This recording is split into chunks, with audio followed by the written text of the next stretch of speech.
Destruction comes out. Right off the bat, I push play on the old cassette. It's dirty rock and roll. It's awesome. I hear Slash, I hear Axl. All I want to do is be Guns N' Roses. They were amazing. They were everything I wanted to be as a kid. They were badass, and that's what we wanted at the time. Here we are, 30 years later, giving her shit. Rocket Queen, baby. Let's be GNR.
In my mind, they're just one of the greatest rock and roll bands ever.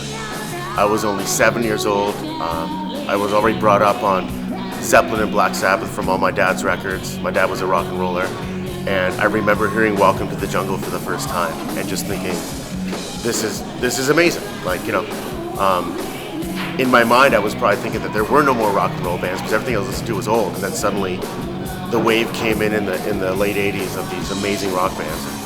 Guns N' Roses was definitely the one that made its biggest impression on me.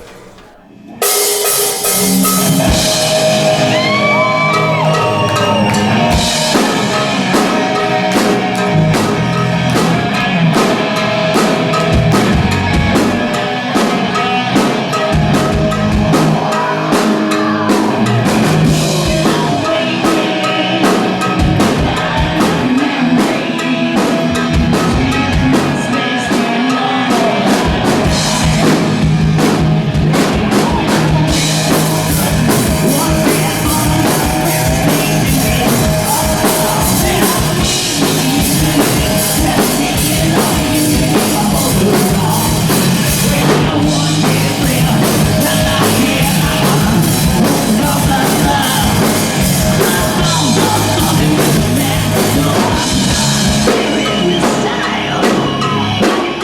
remember the first time I saw Guns N' Roses. I was in my mom and dad's basement as a kid, you know, a little teen, and I saw this guy, who actually I thought was a girl at the time, with the most unique just screech coming out of him, and then this monster standing beside him who was a cross between Eric Clapton, Jimi Hendrix, the thunderous drums of Steve Adler, Izzy Stradlin, and Duff McKagan. Just one of my all-time favorite bands. That's why we're doing this, for rock.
The energy, the aggression, Slash is the beast on guitar. He's the whole reason I started playing. Energy and anger and Axl, it's a perfect package for me. Cheers up, everybody.